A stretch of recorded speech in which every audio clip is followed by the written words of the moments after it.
Welcome to the channel. Today we're going to review the Keychron K12, a 60% hot swap keyboard. I got the K12 from Kickstarter for $69. It's available now on their website for $79, although it's mostly sold out.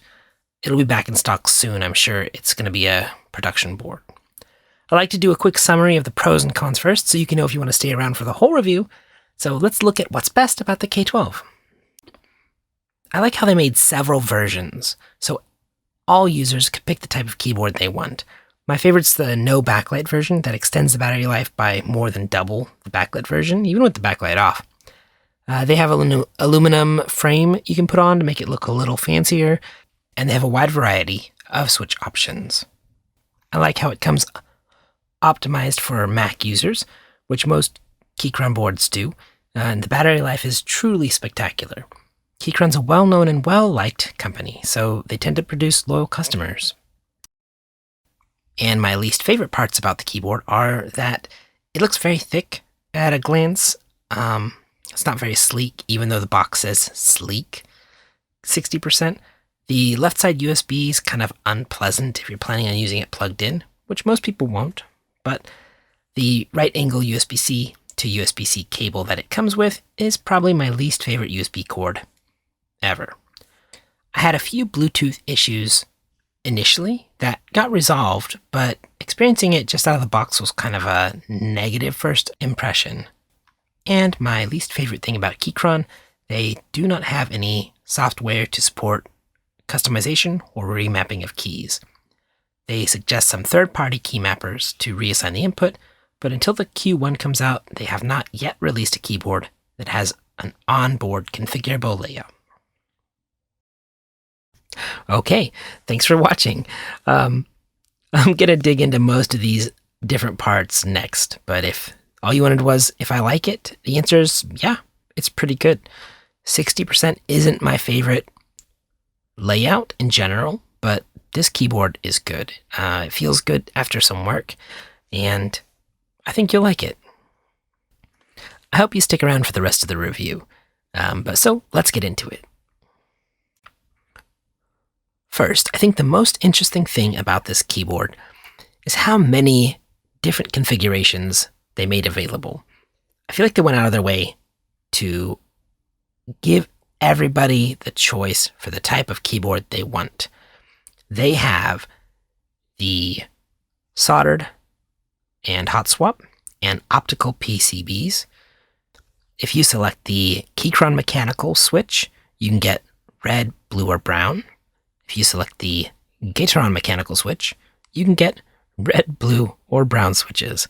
And if you go with the Keychron optical, you can get red, blue, brown, or the banana and mint models. So in terms of availability, this keyboard was released on Kickstarter with a discount for early backers and is up on their website now. It is currently mostly out of stock, but as a production board, they'll have more in stock soon. In terms of construction, the keyboard itself is made out of ABS plastic. They include the optional aluminum bezel, kind of a frame you can screw on to give it a little better feel. The keycaps are also made out of ABS plastic. They are kind of thin, and they're just also okay. Not my favorite switches ever, but they are functional and include the secondary and tertiary functions of the keys. The stock stabilizers that it came with were also just okay. Needed a little bit of work to really be good, but they're not horrible. The Keychron branded brown switches have a decent tactility. They're very pleasant, actually. I didn't mind them at all. The flip-up feet give you the option to type at a 3.5 degree angle, 7 degree angle, or 10 degree angle. And the battery life is just phenomenal. The listed battery life on the website used to say 570 hours for the non-backlight version and 260 hours for the backlight version with backlight disabled. However, those values are no longer on their website. So I don't know if they're reevaluating that or they just decided to take off the definitive answer so that nobody could call them and say, hey, my battery didn't last that long. The battery life is great, though.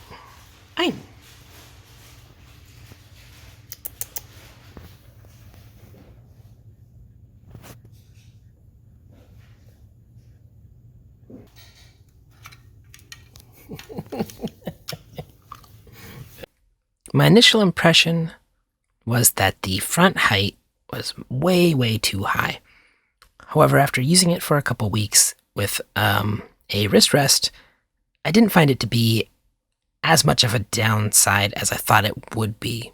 That being said, its front height is probably one of its least positive attributes. It's very, very thick. Another one of my least favorite things was the USB-C to USB-C cable with the right angle on the end. I think it would be useful probably for Mac users more than Windows users, just because MacBooks tend to have more USB-C or Thunderbolt ports which are compatible with USB-C. So again, that overall design points towards sort of being oriented for Mac users. The other feeling I got was that there's nothing new or innovative or special about this keyboard. It's a basic and good 60% keyboard, but it doesn't do anything different than the other available 60% hot swap keyboards do, other than a really good battery life. It really kind of feels like Keychron just needed a 60% for their lineup, so they just kind of got it done in the same format that all their other keyboards have. So nothing new here from Keychron other than it's 60%. So I wanted to do a little bit of modding to give this board the best feel I could.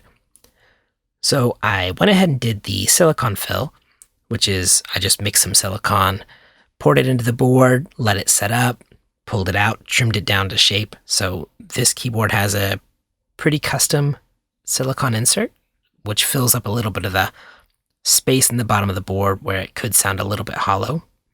I also ran the stock stabilizers through an ultrasonic cleaner to kind of get rid of the stock lubricant that it came with. Did the Holy mod and re-lubricated them and put them in. They feel pretty good now, honestly. So in summary, the Keychron K12 is an average 60% hot swap keyboard. It has a nice compact layout, it's hot swap, has great battery life, native Mac compatibility, so all good things.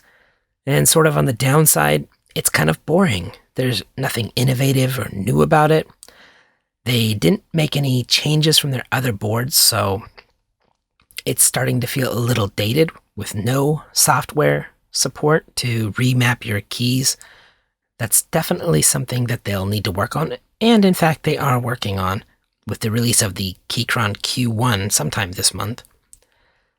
The front height being so tall sort of reduces its aesthetic appeal, and I think when you deal with Macintosh users, that may be something that you want to think about. Is this thick keyboard really what I want to sit on my desk? Do I really want to use a wrist rest with it? Those are all personal opinion things you'll have to choose for yourself. And I really did not like the USB-C cable it came with. It feels archaic. The connectors are super thick, and it just doesn't please me in any way. So there you go, the K12. It's a decent 60% keyboard, and it looks pretty good. So if you like it, I'd say get it. We're going to go ahead and do some sound tests next. We'll do stock sound first, then some lubed and modded sounds. So if you want to stick around for those, they're at the end. Thanks for watching, and good luck out there.